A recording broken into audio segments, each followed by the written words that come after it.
Assalamualaikum warahmatullahi wabarakatuh. Sebelumnya izin memperkenalkan diri, nama saya Andi Marlisa dengan NPM 2213046026, Prodi Pendidikan Bahasa Lampung. Di sini saya akan mempresentasikan hasil tugas saya, yaitu tokoh psikolinguistik Ferdinand de Saussure. Ferdinand de Saussure adalah salah satu tokoh paling berpengaruh dalam sejarah linguistik.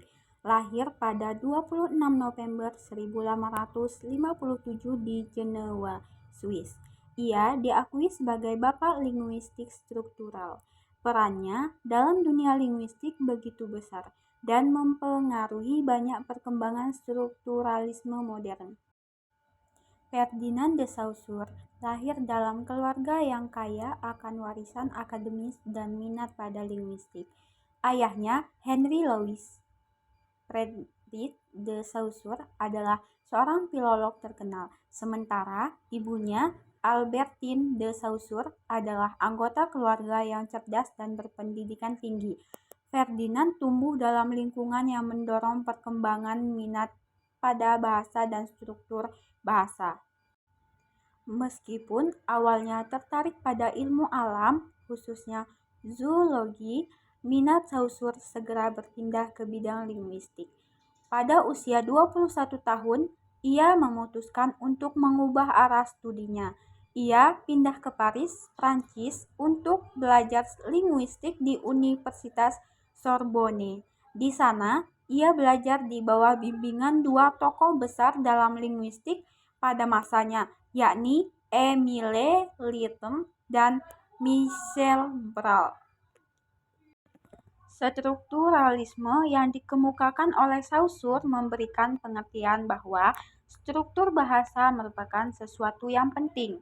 Teori bahasa dan tuturan yang dikemukakan oleh Saussure dikaji dalam psikolinguistik.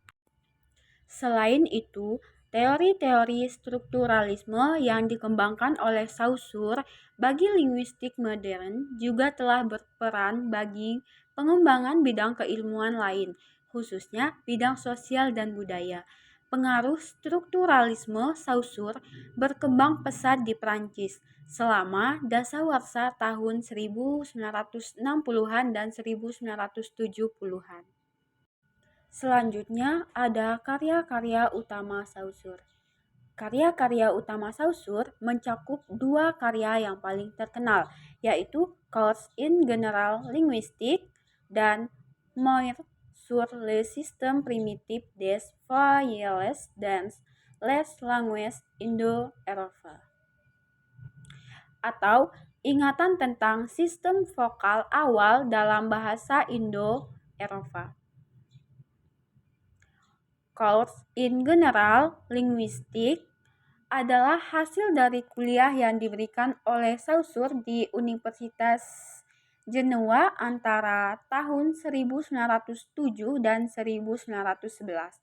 Karyanya ini kemudian diterbitkan secara anumerta oleh dua mahasiswanya, Carles Bally dan Albert Sachehaye. Buku ini merupakan salah satu karya paling berpengaruh dalam sejarah linguistik dan telah diterjemahkan ke dalam banyak bahasa, memengaruhi pemikiran para ilmuwan bahasa di seluruh dunia. Selanjutnya ialah karya Saussure yang kedua, yaitu Moire sur le système primitif des voyelles dalam bahasa Indo-Eropa. Adalah tesis doktoral Saussure yang diterbitkan pada tahun 1878. Dalam tesis ini, ia membahas asal-usul vokal dalam bahasa Indo-Eropa dan mengemukakan teori-teori yang menjadi dasar bagi pengembangan linguistik historis. Selanjutnya ialah pandangan Saussure terhadap hubungan antara bahasa dan pikiran manusia. Bahasa dan pikiran manusia tercermin dalam konsepnya tentang tanda linguistik. Saussure percaya bahwa bahasa adalah sistem tanda yang dipergunakan untuk menyampaikan makna. Dalam pandangannya, tanda linguistik terdiri dari dua bagian, yaitu signifier atau penanda dan signified atau yang dilambangkan. Signifier adalah bentuk fisik dari tanda, seperti bunyi atau huruf, sementara signified adalah konsep atau makna yang diwakili oleh tanda tersebut. Saussure menekankan bahwa hubungan antara tanda dan makna bersifat arbitrari, yang berarti tidak ada hubungan alami antara penanda dan yang dilambangkan. Artinya, bentuk bunyi atau huruf yang digunakan dalam bahasa tidak secara inheren memiliki makna tertentu. Makna diberikan oleh konvensi atau kesepakatan di dalam komunitas yang menggunakan bahasa tersebut. Dalam konteks ini, Saussure melihat bahwa bahasa adalah produk dari aktivitas mental manusia. Pikiran manusia menggunakan sistem tanda linguistik untuk merujuk pada konsep atau makna tertentu. Namun, Saussure lebih berfokus pada struktur dan fungsi bahasa sebagai sistem tanda daripada proses mental individu yang menghasilkan atau memahami bahasa.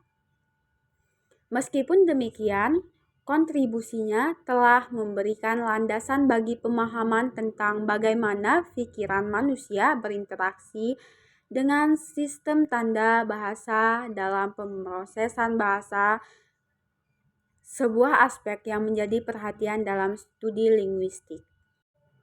Selanjutnya, ada kontribusi Ferdinand de Saussure dalam psikolinguistik.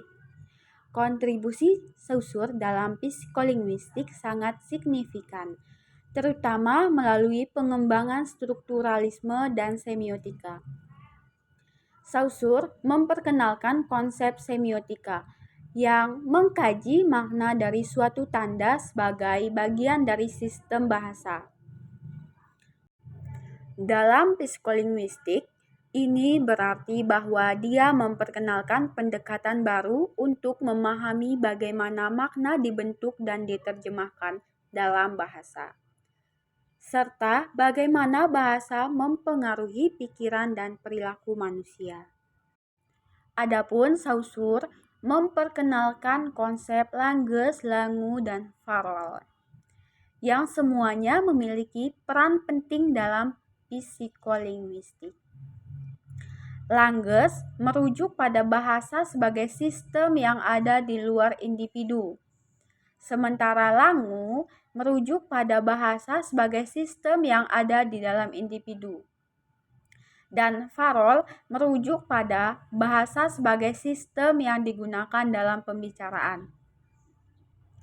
Dalam psikolinguistik, ini berarti bahwa dia memperkenalkan pendekatan baru untuk memahami bagaimana bahasa digunakan dalam konteks sosial dan bagaimana bahasa mempengaruhi cara kita berpikir dan berkomunikasi. Selanjutnya, saya akan menyimpulkan dari materi tokoh psikolinguistik yaitu Ferdinand de Saussure. Ferdinand de Saussure ialah seorang ahli bahasa, semiotik, dan filsuf berkebangsaan Swiss. Merupakan salah satu tokoh penting dalam psikolinguistik. Saussure dikenal sebagai salah satu pendiri linguistik modern dan semiotika atau semiologi. Seperti yang dia sebutkan, kontribusinya dalam psikolinguistik sangat signifikan, terutama melalui pengembangan strukturalisme dan semiotika. Saussure memperkenalkan konsep langues, langue, dan parole yang merupakan 3 terminologi utama dalam pemahaman bahasa sebagai objek linguistik. Konsep ini memungkinkan pemahaman bahwa bahasa adalah sistem yang ada di luar individu atau langues, sistem yang ada di dalam individu atau langue, dan Terakhir, sistem yang digunakan dalam pembicaraan atau parol.